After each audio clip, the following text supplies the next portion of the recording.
bisa melaksanakan ketaatan untuk mengerjakan sholat subuh berjamaah, kemudian kita lanjutkan taklim sampai nanti kita isyraq. Mudah-mudahan dengan rasa syukur yang kita panjatkan, Allah menyempurnakan nikmat sehatnya kepada kita, nikmat imannya kepada kita, sehingga dalam sehari-hari kita bisa menggapai kebaikan-kebaikan kulli ajilihi wa ajilihi ma'alimna minha wa lam na'lam, bisa menggapai kebaikan semuanya ya, baik itu yang segera maupun yang ditempo, baik kebaikan itu yang kita tahu maupun yang kita tidak tahu.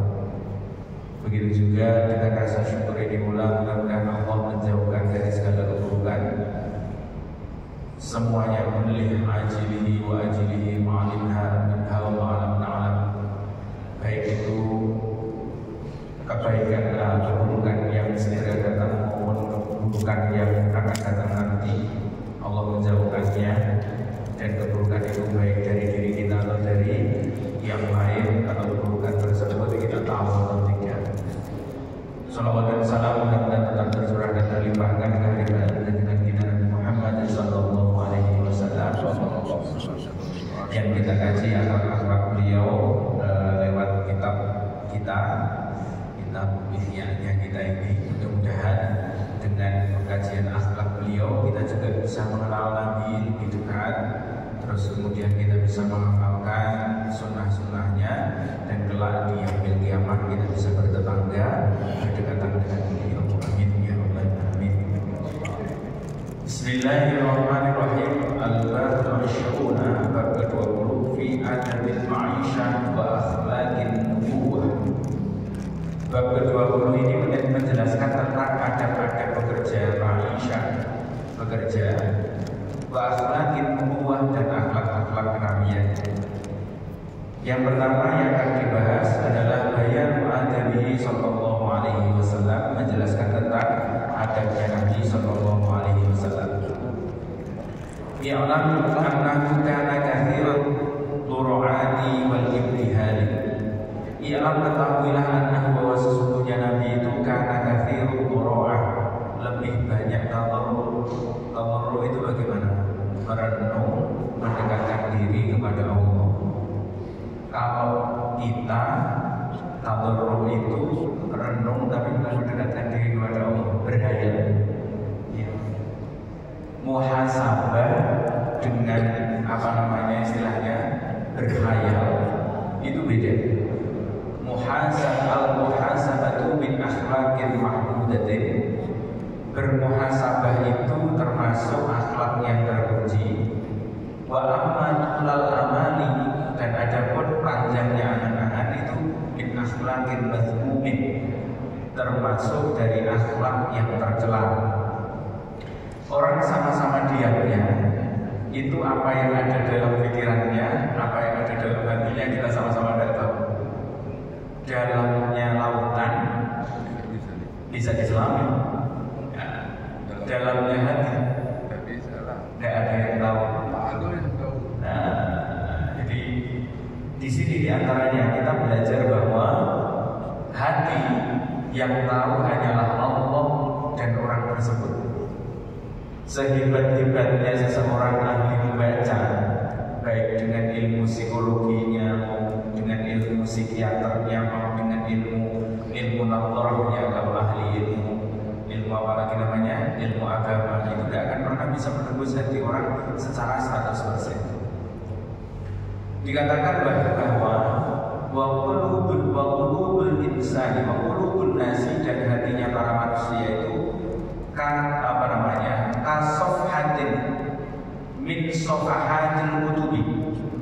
Hati seseorang yang kita kenali itu seperti hanya lembaran-lembaran yang kita baca dalam kitab kehidupannya.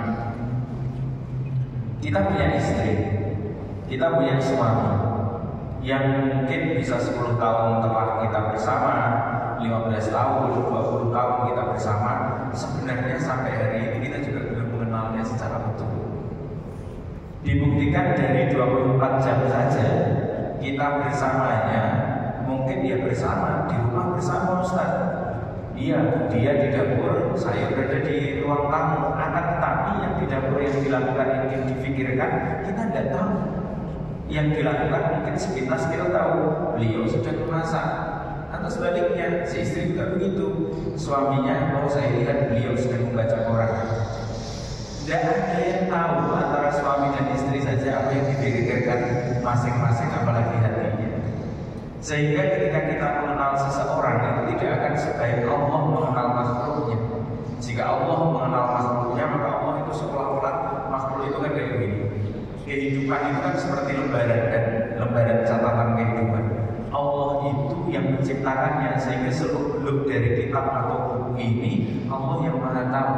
Nah, sedangkan kita itu melihat kehidupan orang lain itu, kalau ketemu 1 jam, seandainya hidup itu hanya ditulis 24 jam hanya 1 lembar, maka kita hanya bagian potongan-potongan dari lembaran tersebut atau dari halaman tersebut. Terus bagaimana kita bisa menyimpulkan seseorang itu baik atau buruk? Terus bagaimana kita bisa menyimpulkan orang itu benar-benar istilahnya tulus atau tidak? Nah, kita tidak tahu. Makanya disunnahkan tadi di depan saya bahwa dalam mukadimah menyampaikan setiap doa pagi dan petang itu Allah mengajarkan doa, Rasulullah mengajarkan doa, Allahumma inna as'aluka minal khairi kulli, nas'aluka minal khairi kulli, ajilihi wa ajilihi ma'alimna minha wa ma'na'na.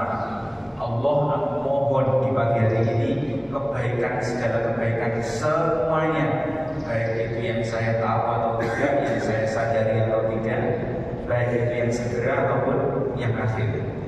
Pun juga saya bermohon ya Allah agar dijauhkan dari segala keburukan, keburukan yang sekarang atau tibanya nanti, keburukan yang aku tahu atau yang tidak ditahu.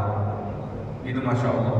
Itu belum selesai, masih ada doa pagi lagi, adhkar sholat itu, adhkar masak, doa malam, doa apa namanya, sore. Allahumma inna nas'aluka min hadzal yawm khairahu wa nasrahu wa barakatuhu wa hudahu wa na'udzubika min syarri hadzal yawm, syarri ma fihi wa syarri ma qablahu wa syarri ma ba'dahu. Sekelas Rasulullah saja mengakui bahwa kebaikan dan keburukan itu benar-benar di luar batas kemampuan kita. Nah, apalagi kita seperti ini. Makanya Rasulullah kalau diamnya tabarruk, muhasabah, ya, diamnya muhasabah, tafakur, tabarruk, mendekatkan diri kepada Allah. Ya Allah, ternyata aku tidak ada kekuatan apapun, baik untuk melakukan kebaikan maupun untuk melakukan hal-hal yang baik. Ini kita kunci dulu. Berbeda dengan tual amal, ada orang itu diam merenung, tapi sebenarnya diam dan merenungnya bukan karena muhasabah atau muzakarah atau istilahnya tadhkirah, dia itu berpikir, tidak, akan tetapi hanya berpanjang-panjang angan. Kira-kira setelah ini saya beli apa lagi ya? Saya lihat di rekening ada uang sekian, saya lihat di uang elektronik saya ada sekian, apalagi ya yang saya mau beli, apalagi ya yang saya mau kerjakan. Boleh tidak seperti itu? Boleh sebenarnya, tapi kalau tulal amal terlalu panjang angan-angan, itu turisul wahsyah, akan menghadirkan kegelisahan. Di dalam syarah tentang masalah kemarin, tentang masalah pernikahan, kan kita mengingat an-nikahu yaftahu abwabal rizqi. Nikah itu menjadikan terbukanya banyaknya pintu rizki. Dan terus kemudian ditanyalah seorang orang soleh, ditanya, dan bagaimana orang yang minta diceraikan oleh suaminya gara-gara dia merasa kurang dalam nafkah, kurang dalam nafkah. Nah, terus kemudian dikatakan oleh orang soleh tersebut, idza futiha lahum abwabal arzaq, ketika telah dibuka baginya itu banyak pintu-pintu rezeki, itu wa innahum la yaftahuna qulubas syukri, hati yang bersyukur. Nah, kalau hati itu tidak bersyukur, sebanyak apapun kering itu nikmat. Suaminya tidak bisa mensyukuri keadaan istrinya, istrinya tidak bisa mensyukuri segala yang diberikan suaminya. Sampai dunia ini didatangkan, mereka akan tetap cerai. Bahaya ternyata ya, itulah kondisi hati, ahwal. Jadi orang nikah itu sudah pasti rezekinya ditambah. Kok bisa cerai karena rezeki dan nafkah? Itu boleh dibilang secara mayoritas bukan masalah jumlah nafkahnya, hatinya yang belum mampu untuk mau membuka diri dengan rasa syukur. Pelan-pelan lagi dalam tadarruf dikatakan nanti yang muda-muda yang belum menikah atau sudah menikah atau pengantin baru, idza nakahal mar'u, ketika seorang laki-laki itu menikah atau seseorang itu menikah, ya, qabla aqdi, sebelum dia melakukan akad, fal tanzur bi haqiqatin nadri walau kana al-basaru lam yuflah. Maka perhatikan betul-betul sebelum akad itu apakah gitu ya, apakah yang saya pilih ini sudah benar apa belum. Meskipun matanya sudah tidak bisa dibuka. Kenapa? Terlanjur cinta. Ya, agama syariat mengajarkan kepada kita membuka mata selebar-lebarnya biar kita karena memang kalau orang sudah terlanjur cinta ya istilahnya memang mahabbatul am, cinta yang buta. Akan tetapi yang kedua, wa ba'da 'aqdih falyaquddu basarah walau kana al-basar lam yakun liyaquddu. Dan hendaknya setelah dia menikah memejamkan matanya serapat-rapatnya meskipun mata itu tidak bisa terpejam. Tidaklah aib pasangan itu akan semakin terbuka kecuali setelah akad nikah. Ya, namanya orang menikah saja kan bajunya masih dipakai. Tapi kalau sudah nikah kan pakaiannya ditanggalkan, tahu semua aibnya. Yang dikatakan dalam Al-Quran itu, "Ukhillat lakum lailatas siyamir rafathu ila nisaikum", itu hunna libasul lakum wa antum libasul lahum. Esensi dari nikah itu saling menutupi seperti selimut, bukan hanya pakaian. Kalau pakai bahasa tahu pakaian itu menutupinya ya seperti ini. Ini namanya thawbun. Kalau libas, yalbasu, pakaian itu menutup semuanya. Laki-laki menutup kekurangan istri, istri menutup kekurangan suami. Nah itu tidak ada perenungannya, susah kita ini. Pagi ketemu istri lagi, nanti pulang kerja ketemu lagi, malam ketemu lagi. Nah, ini dalam hal contohnya dalam keluarga. Nah, tadarruf bukan panjang angan-angan. Kalau terlalu panjang angan-angan, bedakan dengan cita-cita ya. Kalau cita-cita itu bisa diartikan al-azm, keinginan yang kuat disebut cita-cita.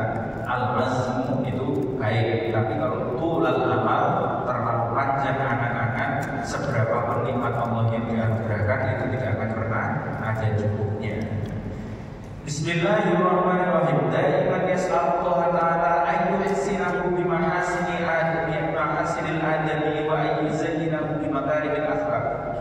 Daiman selalu Rasulullah itu yas'alu meminta kepada Allah Ta'ala ayyuhsinahu agar Allah itu memperbaiki dirinya. Sekelas Rasulullah selalu minta perbaikan pada dirinya. Bimahasinil adami, dengan sebaik-baik adab, wa ayyuzayyinahu, dan apabila Allah memberikan perhiasan kepadanya kepada Rasulullah, bimakarimil akhlaq, dengan akhlak-akhlak yang baik. Sekarang kita tanya, dari doa-doa yang kita baca di tahajud kita, dari duha kita, dari sholat 5 waktu kita, adakah doa untuk perbaikan diri?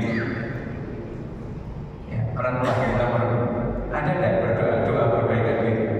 Yang sering kita baca ya pasti ya Allah berikanlah, Allahumma ftah lana abwabal rizki wa abwabal barakah wa abwabal rahmah wa abwabal rahmah. Masya Allah, semuanya yang diminta itu abwabal khair, pintu-pintu kebaikan, tetapi tidak pernah minta kebaikan pada perbaikan akhlak kita.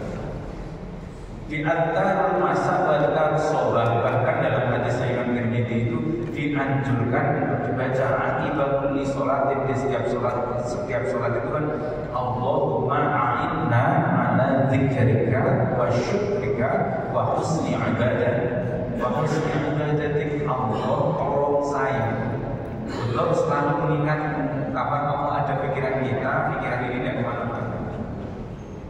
Wa dzikrika, lisan ini kalau yang diucapkan asmanya Allah, ya jadi ada. Wa syukrika, hati yang penuh dengan kesyukuran kepada Allah itu akan mudah memudahkan kita dalam menenteramkan jiwa. Dan kan kita ketemu di hidup di dunia ini kan hidup saja masalah. Masalah itu apa sih? Masalah adalah idza kanatil halu la yutabiqu bil muradah. Kondisi tidak sesuai dengan keadaan itu namanya masalah. Pengennya cepat jadinya lambat, pengennya naik mobil ternyata mobilnya tidak ada. Pengennya panas ternyata hujan, pengennya hujan ternyata panas. Masya Allah, itu semuanya menjadi problem dalam hidup kita. Pelan-pelan ya. Rasulullah selain banyak berdiam diri untuk bermuhasabah, beliau daiman setiap waktu meminta kepada Allah untuk diperbaiki dirinya. Sekarang saya tanya, ketika kita bercermin, kadang-kadang di kamar mandi kita ada cerminnya, kadang-kadang di depan wastafel kita ada cerminnya, kadang-kadang di mana kita berada ada cermin. Apa yang kita ucapkan saat bertemu dengan cermin tersebut?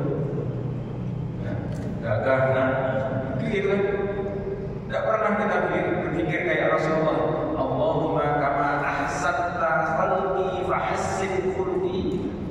Allah telah engkau perbaiki wajah saya yang gagah rupawan ini, maka dengan wajahku yang rupawan ini perbaiki juga hatiku. Tapi tidak. Ya, kira-kira sudah pantas kalau belum ini pikirkan ini. Biar mau ngaji kalau di depan cermin kadang-kadang ustaz juga begitu. Ya, Ustaz Ali juga pernah mengalami itu. Kira-kira saya sudah pantas belum ya? Pakai baju ini bagaimana? Ini sudah cocok atau belum ya? Karena itu bukan ajaran Rasulullah. Yang diajarkan adalah Allahumma kama ahsanta khalqi, wahai Allah sebagaimana engkau menciptakan tubuhku yang begitu sempurna, fahassin khuluqi, maka akhlakku juga sempurnakan. Termasuk syarr yang ajili maksudnya keburukan yang akan datang. Itu artinya keburukan yang dipending itu adalah ketika kita menampilkan sesuatu tidak seperti aslinya. Termasuk bagian dari keburukan yang terpending adalah ketika kita menampilkan sesuatu yang bukan aslinya. Saat sesuatu tersebut dibuka tidak sesuai dengan casingnya, itu yusabbibu ala kebaikan sebab yaksid, menyebabkan kekecewaan. Kita sering dulu kalau kita ngaji, saya kalau tidak ustaz ini tidak cocok. Setelah ditahu kekurangannya, ditinggalkanlah ustaz tersebut. Saya kalau tidak ustaz ini saya tidak mau ngaji, tidak cocok. Setelah dilihat lagi nanti kelihatan kekurangannya, ditinggalkan juga. Saya khotibnya atau siapanya atau imamnya kalau bilang ini saya tidak cocok, giliran sudah melihat kekurangannya, kemudian ditinggalkan. Masya Allah. Ya memang salah dua-duanya, bukan salah satunya. Salah dua-duanya adalah idza kana imam, ketika seseorang yang ada di depan itu menampilkan sesuatu yang tidak sama dengan yang apa ada di dalam dirinya, dan nanti akan menjadikan penyebab kekecewaan. Sebelum menikah kelihatan gagal sekali, giliran menikah akhirnya ibu kecewa. Seperti itu.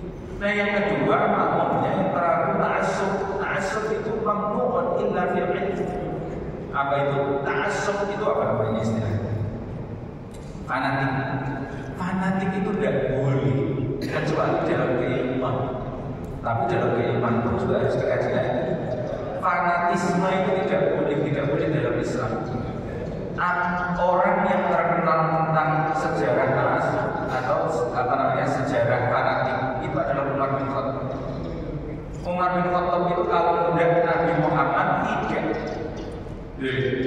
Begitu sayangnya, begitu cintanya, begitu hormatnya. Kalau tidak Nabi Muhammad tidak, sehingga ketika Rasulullah wafat, Umar marah keliling Madinah bahwa pedang siapa yang bilang Muhammad wafat tak buruk lehernya.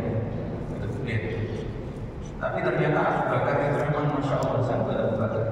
Kemudian memberikan nasihat, wa ma Muhammadun illa rasul qad khalat min qablihi rusul afa in kana aw qutila qalabtum ala aqabikum wa man yanqalib ala aqibihi falan yadurrullaha syai'a.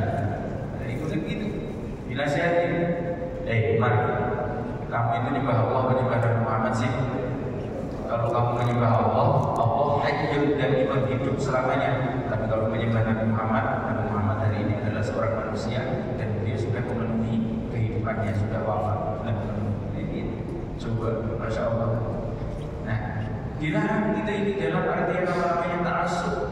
Dikatakan lagi, "Waman talaba akham bila aibin baqiya bila ajib." Orang itu kalau nyari teman tanpa cacat, mencari imam tanpa kekurangan, mencari guru tanpa memiliki kekurangan, ya, baqiya bila ajib, dia akan hidup selamanya tanpa memiliki orang dekat atau tidak memiliki saudara. Sampai Syafi'i menyampaikan, wasbir ala murril jafa min mu'allimin fa inna rusubal ilmi fi nafradih. Dalam empat baitnya, man lam yadukul lata'abuni sa'adan tajarru'an wal jahil la hayati wasbir ala murril jafa min mu'allimin fa inna rusubal ilmi fi nafradih wa haba al-wadatul fatawallahi bil ilmi wa tuqwa idha lam yakun ala aqliwa yawidhati. Terus kemudian memanfaatkan ta'lim waqta syababi faqabir alaihi arba'an li wafatih. Itu kan masya Allah. Imam Syafi'i menjelaskannya sudah kayak begini, ya. Semua sahabat, semua pemimpin, semua imam selalu memiliki kekurangan masing-masing. Nah ini Ustaz Ali ini kalau tidak segera dikasih spidol nanti ngomel terus itu. Tunggu belum selesai, nanti kalau tulis ya. Kang Ahmad begitu, sebetulnya dilihat saja. Setelah kalau di depan kitabnya, kemudian tidak segera berdiri untuk pegang spidolnya, ngomel gitu, ngomel terus saja. Kita lanjutkan. Bismillahirrahmanirrahim. Fakana sallallahu alaihi wasallam yaqul, maka adalah Nabi sallallahu alaihi wasallam itu berkata di dalam doanya, Allahumma hassin khuluqi wa khalqi. Ya Allah, perbaikilah penciptaan khulqi, akhlakku, wa khalqi, dan penciptaan. Qala Sa'ad bin Hisham, dakhaltu, aku masuk ala Aisyah kepada Sayyidah Aisyah radhiyallahu anha, fas'altuha, maka aku bertanya kepada Sayyidah Aisyah an akhlaqi Rasulillah, dari akhlaknya Rasulullah. Faqalat, maka berkata Sayyidah Aisyah, apa taqra'ul Quran? Sudah kamu membaca Al-Quran? Jadi ada seorang sahabat datang kepada Sayyidah Aisyah, sebenarnya Rasulullah itu perilakunya kalau di rumah bagaimana sih? Gitu. Faqalat, maka berkata Aisyah, apa taqra'ul Quran? Kamu sudah baca Quran belum? Ya, kamu sudah baca Quran belum? Qalat, kemudian dia berkata, bala, sudah. Qalat, berkata Sayyidah Aisyah, khuluqu Rasulillah sallallahu alaihi wasallam Al-Quran. Akhlaknya Rasulullah itu adalah Al-Quran. Kita belajar 3 akhlaknya Rasulullah. Bismillahirrahmanirrahim. Hari ini kita belajar tentang akhlak Nabi. Akhlak Nabi yang pertama, Nabi itu banyak diam.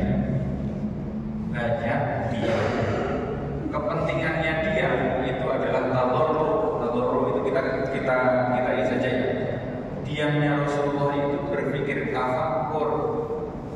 Tafakur itu artinya berpikir. Setelah tafakur kemudian tadakur. Tadakur itu bagaimana? Berpikir, mengingat kekuasaan, mengingat Allah. Yang terakhir itu tadarrur. Tadarrur itu artinya merendahkan diri di hadapan Allah. Yang kedua, akhlak akhlaknya Nabi bagaimana? Selalu berdoa, setiap saat berdoa untuk perbaikan akhlak. Yang ketiga, akhlaknya Nabi adalah cerminan Al-Quran. Dan ini loh yang disebut dengan sunnah Rasul. Sunnatul Rasulillah, sunnatul Rasul. Jadi kalau dibilang sunnah Rasul itu kalau malam Jumat saja Ustaz terlalu sepi. Akhlaknya Rasulullah itu sunnahnya ini yang paling berat. Bagaimana kalau kita diam itu tidak mikir yang tidak, Masya Allah. Apalagi kalau masih muda. Ini kita lihat ya, ada falsafah itu ya, dalam bahasa Arab itu dikatakan ini kalau anak muda. Inna syababa wal faragha wal jiddata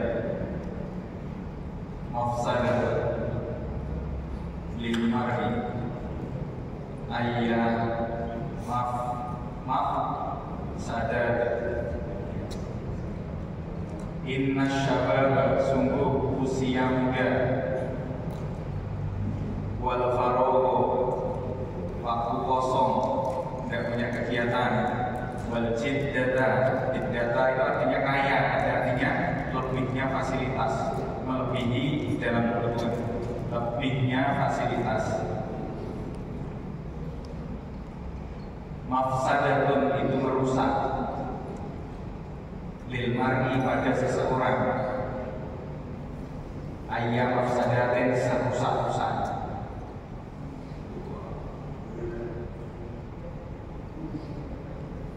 Ya, coba lihat di sini. 3 hal yang merusak manusia. 1, masa muda, syabab, waktu syabab. Ini kalau anak muda itu Masya Allah dinasihati, ya termasuk kita dulu. Ngaji, nggak mau. Nah, belajar, nggak mau. Sekolah, berakhlak baik, nggak mau. Anak muda memang karakteristiknya seperti itu. Ya termasuk kita juga ketika masih muda. Faragh, waktu kosong. Ini loh yang saya mau lingkari. Faragh, tidak tua, kalau dia kosong, tidak jelas jadwalnya, aneh-aneh dia pikirkan, aneh-aneh dia lakukan. Kenapa seseorang itu bisa, mohon maaf ya, merasa longgar, terus kemudian melakukan kemaksiatan? Punya HP digunakan melihat sesuatu yang tidak semestinya, contohnya. Punya waktu longgar digunakan hanya mengganggu orang lain, iseng dan sebagainya.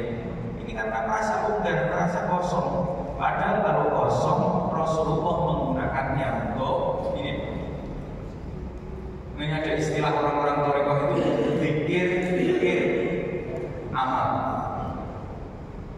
Berzikir, kalau kosong waktunya berzikir, diisi dengan zikir. Zikirnya capek, berpikir bagaimana mahasil dunia, mahasil akhirah. Walakan sana sibagai asin kama asallallahu ilaihi wa sallam fasada fil ardi, itu ayatnya. Kalau sudah capek berpikir, amal, praktek saja, baca Quran, silaturahmi dan sebagainya. Makanya konsep istirahat itu bukan waktu kosong, waktu nganggur. Konsep istirahat itu adalah ar-rohatu fi tabadulil amal. Ya. Istirahat itu adalah bergantinya pekerjaan. Yang tadi berpikir, terus kemudian berzikir. Dari berzikir, kemudian bekerja. Setelah bekerja, baru istirahat. Istirahatnya menjadi sunnah, menjadi berpahala karena sudah capek betul. Otaknya sudah dipakai berpikir, fisiknya dipakai bekerja, hatinya memang sudah dipakai berzikir. Dan kalau setelah tidur, nah tidurnya jadi makruh. Kenapa? Belum digunakan ini fasilitasnya. Tsumma latus'alunna yauma idzin 'anil na'im, nanti ditanya itu umurmu, kesehatanmu, hartamu, itu karena belum maksimal.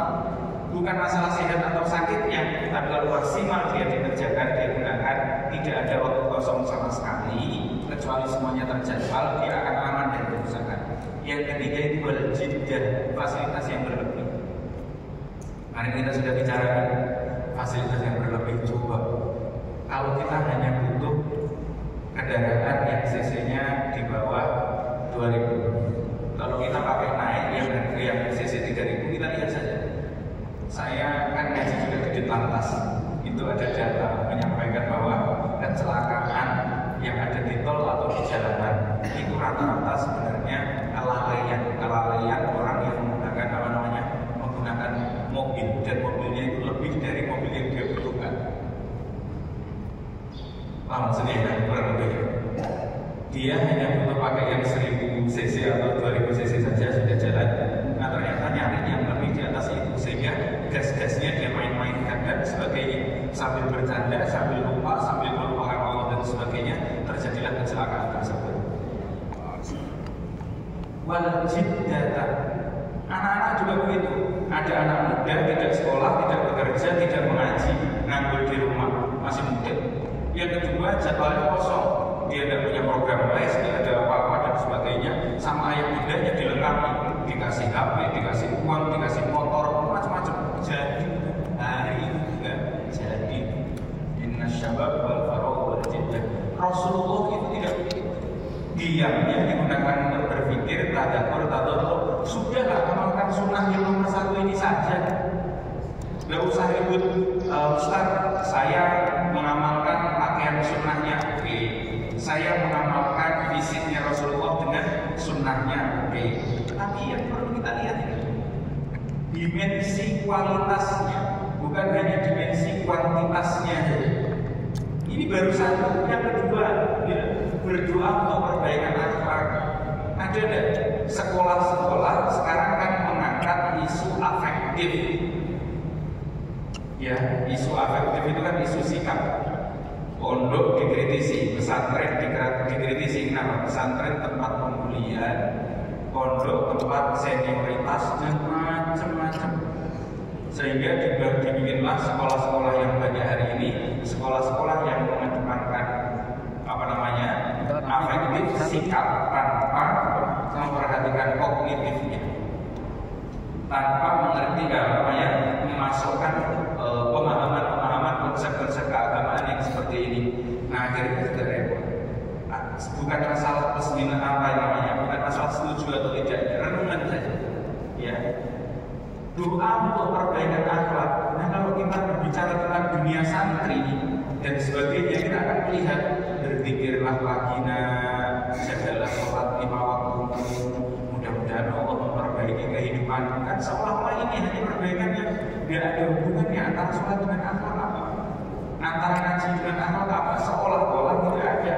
Akan tetapi dengan membutuhkan akhlak tersebut nanti akan indah di endingnya. Gitu. Nah yang ketiga adalah akhlaknya Rasulullah, cerminan Al-Quran. Kita sering melihat ada namanya orang dikasih gelar namanya Al-Hafidh. Kalau dikasih gelar Al-Hafidh kan senangnya minta ampun.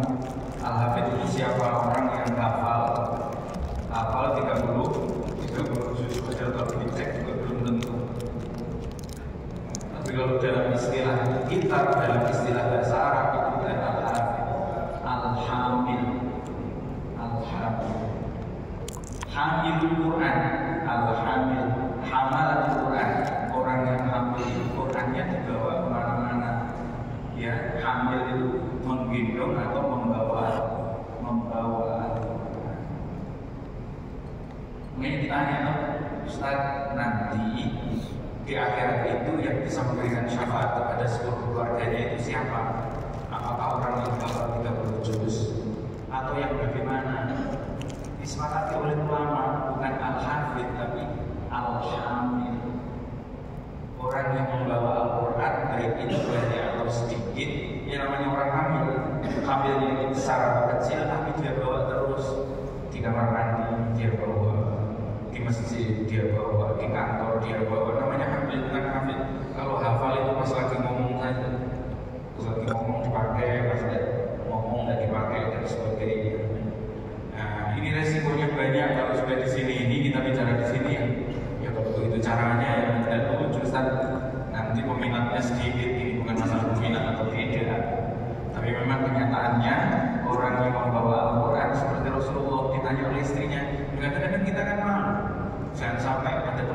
datang ke rumah, nanti kelihatan belangnya saya. Jangan sampai teman-teman itu datang ke lingkungan saya, nanti kelihatan belang saya. Kalau ada sahabat sholat ya, siapapun datang, Rasulullah bebas mau datang ke rumah, mau datang ke masjid, mau ke pasar, mau dimanapun, ketemu Rasulullah bebas-bebas saja, karena sama persis yang dilakukan oleh Rasulullah sama dengan seperti Al-Quran yang dibawa. Ya, ini yang disebut dengan sunnah Rasulullah. Silakan Pak Menteri. Subhanallah wa bihamdihi, asyhadu an la ilaha illa anta, astaghfiruka wa atubu ilaik. Assalamualaikum warahmatullahi wabarakatuh. Waalaikumsalam.